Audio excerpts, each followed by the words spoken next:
20 जनवरी को अमेरिका के 47वें राष्ट्रपति के रूप में डोनाल्ड ट्रंप ने शपथ ली और आज 24 जनवरी के दिन आपके सामने है विदेश मंत्री भारत के एस जयशंकर अभी भी अमेरिका में है। वो अमेरिका से नहीं आए हैं। क्या कर रहे हैं वो अमेरिका में, उस पर बात करेंगे। साथ ही बात करेंगे जयशंकर के एक बयान की जो उन्होंने एक प्रेस कॉन्फ्रेंस कर अमेरिका में दिया। बयान दिया गया पाकिस्तान को लेकर।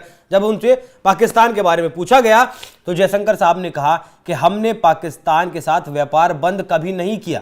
पाकिस्तान ने व्यापार बंद किया था, हमने कभी बंद नहीं किया। हमने तो मोस्ट फेवर्ड नेशन का दर्जा भी पाकिस्तान को दिया था, हालांकि पाकिस्तान ने यह दर्जा हमें नहीं दिया। इस बात को लेकर पाकिस्तान में बहस छिड़ गई है कि आखिर जब आपने बंद किया था व्यापार तो अब पहल कौन करे, भारत करे या फिर पाकिस्तान करे। इसी मुद्दे पर आज चर्चा करेंगे। चर्चा करने के लिए मेरे साथ मौजूद हमारे वरिष्ठ सहयोगी पंकज प्रसून। सर बहुत बहुत स्वागत। जयशंकर साहब के इस बयान के मायने क्या है सर? बिल्कुल साफ और सही बात उन्होंने कही है। उन्होंने कहा है कि हम पाकिस्तान के साथ लगातार व्यापार पर बात कर रहे थे। हमने पाकिस्तान को मोस्ट फेवर्ड नेशन का दर्जा दिया था। ठीक है। और बार बार मुझे याद है जब मनमोहन सिंह थे या फिर अटल जी थे, वो कहते थे कि कश्मीर का मसला सुलझेगा या आतंकवाद का मसला सुलझेगा, वो बातचीत चलती रहेगी। लेकिन जहां दूसरे क्षेत्रों में जहां हम अच्छा कर सकते हैं, एक दूसरे के साथ संबंध सुधार सकते हैं, उसको भी करते रहो। अब मान लिया कि भारत और पाकिस्तान के बीच अगर व्यापार बढ़ता तो दोनों को फायदा था। हाँ। एक आपको याद शायद नहीं होगा, बहुत पहले एक बात चली थी कि ईरान पाकिस्तान भारत एक गैस पाइपलाइन खुलना था। हाँ। अब ईरान राजी थे, भारत राजी था, पाकिस्तान को सिर्फ ये करना था कि उसके रास्ते से होकर, क्योंकि लैंड टू लैंड था, वो एक गैस हाजिरा में आके यहां गिरना था भारत में उसको। तो बोला कि तुम उसको एक काम करो कि बनने दो। तो उसने कहा कि नहीं, भारत का कुछ भी भला हो जाता है, ये हम कैसे होने दे सकते हैं, भले ही हमारा अरबों का नुकसान हो जाए। उसमें फायदा पाकिस्तान को था। तेल था ईरान का, उसमें से कुछ तेल निकालना था पाकिस्तान को, क्योंकि पाइपलाइन वहां से होकर गुजर रही थी, और बाकी भारत के पास आना था। अब बताइए, इतना बढ़िया प्रपोजल था उस वक्त, लेकिन इन्होंने किया नहीं। अटल जी ने साफ साफ कहा था, जब मुशर्रफ आए थे यहां पे, तो उन्होंने कहा था कि देखो, जो विवादित मुद्दे हैं और वो एक दिन में बैठकर एक साथ तो सुलझ नहीं सकते, तो उस पर एक काम करो, एक मैकेनिज्म बता दो कि धीरे धीरे बना दो कि कैसे उसमें बातचीत चलती रहे और एक एक करके हम सुलझाते रहें। और जहां पे कोई विवाद नहीं, वहां पे हम आगे बढ़ के एक दूसरे के साथ कारोबार करें। नवाज शरीफ के साथ भी अटल जी ने यही कहा था। और आपको याद होगा, जब प्रधानमंत्री मोदी नए नए प्रधानमंत्री बने थे तो सार्क के सभी देशों को इन्वाइट किया था, और उसमें नवाज शरीफ भी थे। और नवाज शरीफ के साथ ये 2 या 3 बार बातचीत हुई। यहां भी आए, उन्होंने यही मोदी ने कहा कि देखो, झगड़ा करके तो तुम हमसे जीत सकते नहीं, न तुम्हारे पास ताकत है, न हैसियत है, न पैसा है, न कुछ नहीं, सिर्फ मरने के लिए लोग हैं, तो उसको तो छोड़ दो कि जितना भी आओगे मारे जाएंगे। अब आगे क्या करना है ये सोचो। तो उन्होंने कहा कश्मीर, बोले कश्मीर जो भी समाधान होगा वो एक काम करो, एक इंस्टीट्यूशनल मैकेनिज्म बना दो कि रेगुलर इंटरवल पे बात होती रहे, जो सुलझेगा सुलझेगा। एक काम करो, क्योंकि अगर तुम भारत के साथ जुड़ जाते हो, मिलजुल के काम करोगे, तो हमारा भी अरब के साथ डायरेक्ट एक रूट मिल जाएगा और तुम उसका फायदा उठाओ। और उन्होंने पुराने सिल्क रूट की बात की थी कि कैसे पुराने जमाने में अरब के व्यापारी आते थे, आज जो मौजूदा पाकिस्तान होके लाहौर वगैरह में इंटर करते थे और फिर भारत में व्यापार करते थे, यहां से आते जाते थे, तो तुम्हारा फायदा उसमें, उसके बदले तुमको फायदा होगा, सारे व्यापार तुम्हारे रास्ते से होगा। तो बेवकूफों को सही बात तो समझ में आती नहीं। भारत ने 2019 तक मोस्ट फेवर्ड नेशन का दर्जा देके रखा कि तुम भी कमाओ खाओ, हाँ यहां भी कमाए खाए, पर उनको तो जिहाद करना है। अंतिम वक्त तक घास की रोटी खाएंगे, लेकिन भारत के साथ लड़ेंगे तो लोग खाओ घास की रोटी। अच्छा, जब पुलवामा हुआ तब भी भारत ने व्यापार बंद नहीं किया? नहीं, पुलवामा के बाद ही बंद किया था। नहीं, बंद नहीं किया, 200% का टैरिफ लगा दिया। हाँ, टैरिफ लगाने का मतलब ही था कि पनिश कर रहे हैं, ऑटोमेटिक, औपचारिक तौर पर बंद नहीं किया ना। और एक बात जान जाइए जी कि पाकिस्तान को भारतीय बाजार की ज्यादा जरूरत है। हम जो पाकिस्तान को दे सकते हैं या हमसे जो कम कीमत पे हासिल कर सकता है, वो दुनिया के किसी देश से नहीं हासिल कर सकता। लेकिन व्यापार तो हमारा ज्यादा था ना उस वक्त जब बंद हुआ। अरे तो उनके पास देने के लिए था ही नहीं, तो हम ही देते थे ना जो भी था। ये भी बात सही है। क्योंकि हमारे यहां ही सब कुछ, देखिए इकोनॉमिकली उससे 10 गुना नहीं 100 गुना ज्यादा स्ट्रांग है हम। जो चाहे सॉफ्टवेयर पावर हो जाए या फिर ऑटोमोबाइल्स हो जाए, किसी भी सेक्टर में ले लीजिए, पाकिस्तान कहीं नहीं है। तो वैसा देश भारत से कुछ प्राप्त ही कर सकता था। और तुम्हारे यहां क्या होता था, चीनी होता था, कुछ अफगान के रास्ते ड्राई फ्रूट्स वगैरह आ जाते थे, वो हम एक्सेप्ट कर लेते थे।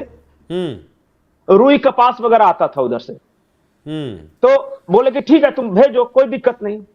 अब उनको तो संपन्नता चाहिए नहीं, व्यापार चाहिए नहीं, वो तो पैदा ही हुए जिहाद करने के लिए सिर्फ। वो तो कहते हैं कि सीधे मतलब ये जो जिंदगी है ये तो बेकार की जिंदगी है, असली जिंदगी तो मरने के बाद शुरू होती है। तो शरीर में बम बांध बांध के फट रहे हैं दुनिया के अलग अलग जगहों पे जाके। ठीक है सर, मेरा सवाल आखिरी पंकज सर ये है कि जयशंकर साहब ने जो ये बात कही है, क्या फिर से भारत और पाकिस्तान का व्यापार शुरू होने की दिशा में कोई कदम है ये, या एक संदेश दिया गया है? बहुत महत्वपूर्ण कदम है।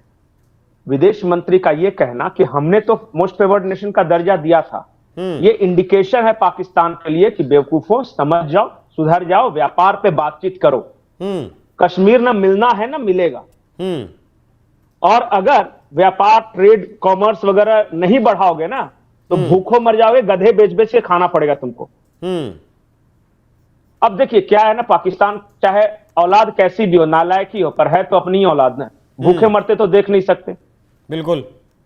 स्थिति यही आ गई है कि देखिए सऊदी अरब ने उसे झटका दे दिया है, चाइना के लोन के जाल में वो फंस चुका है, ईरान अलग से पीट रहा है, भारत के साथ दुश्मनी लेके रखी है, तो वो सही में बहुत मुश्किलों में है। और वहां पता है इस बार महंगाई दर कितनी थी, मतलब कि मैं देख रहा था कि 300 रुपए अंडा है दर्जन वहां पाकिस्तान के मार्केट में।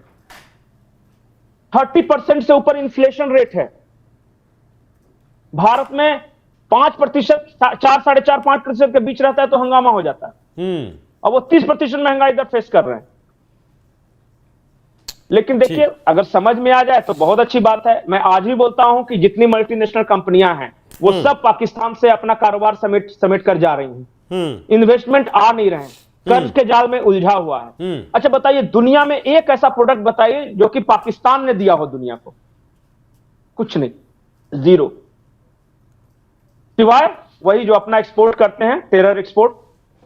पाकिस्तान के लिए फैक्ट्री है आतंकवाद, और उसका जो प्रोडक्ट है ना, वो जो आतंकवादी हैं दुनिया के अलग अलग देशों में जाकर अलग अलग शहरों में फटते हैं, वो है लंदन के ट्यूब ट्रेन में फट जाएंगे, जाके अमेरिका में फट जाएंगे। भारत में पहले फटते थे, आजकल बॉर्डर के पास ही ठोक दे रहा है। तो यही है। अब बताओ, सिर्फ एक ही वही फैक्ट्री चलानी है जिहादी फैक्ट्री की, और भी कुछ प्रोड्यूस करना है तुमने? नहीं, और भी बढ़ाना होगा, जिहाद की फैक्ट्री बंद करनी होगी, तभी ये जो है जनता के लिए दो स्टेटमेंट वक्त की रोटी दे पाएंगे सुकून की। ये जो जयशंकर साहब का स्टेटमेंट है, ये पाकिस्तान के भले के लिए है। और वहां के जो एक्सपर्ट हैं, चाहे कमर चीमा हो जाए या फिर अब्दुल बासित साहब हो जाए, वो भारत में राजदूत थे पाकिस्तान के, और उन्होंने भी कहा है कि बात तो भारत सही कह रहा है।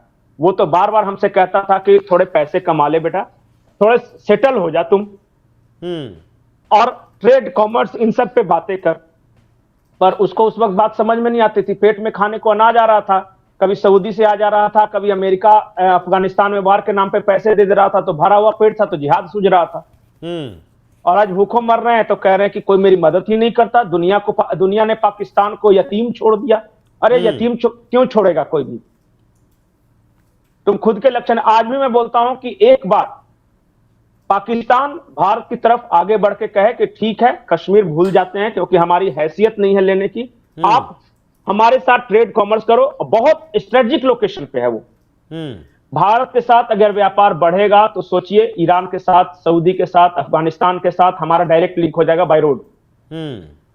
अच्छा भारत को बताइए, समंदर के रास्ते वो India, middle east, Europe corridor बनाने की क्या जरूरत थी? अगर पाकिस्तान सही देश रहता ना तो सारा 8 लेन हाईवे वहां से होकर गुजरता। लेकिन समझदार रहे तब तो। बिल्कुल समझदारी नहीं दिखाई पाकिस्तान ने, और लगभग $2 अरब का हम पाकिस्तान पे सामान भेजा करते हैं, तो लगभग 300-400 मिलियन डॉलर का पाकिस्तान हमें सामान बेचा करता था, तो पाकिस्तान के साथ व्यापार में हम सरप्लस रहा करते थे। लेकिन ये इस जो प्रेस कॉन्फ्रेंस में महत्वपूर्ण बात ये रही कि जो जयशंकर साहब ने कहा कि हमने व्यापार बंद नहीं किया, इस बात को पाकिस्तान के पूर्व राजनयिक हो या फिर पाकिस्तान में जो विदेशी राजनीति को समझते हैं वो लोग हों, उन्होंने माना है कि भारत ने कभी व्यापार हमारे साथ बंद नहीं किया, मोस्ट फेवर्ड नेशन का दर्जा देकर रखा था, लेकिन हम भारत को मोस्ट फेवर्ड नेशन का दर्जा नहीं दे पाए और ना ही उन परिस्थितियों को भुना पाए जो भारत ने हमारे लिए खड़ी की थी। पंकज जी ने बताया किस तरीके से उन्हें सिर्फ जिहाद की फैक्ट्री लगानी है। पंकज जी बहुत बहुत धन्यवाद। तो दर्शकों, चर्चा कैसी लगी आपको कमेंट कर जरूर बताइएगा। नमस्कार।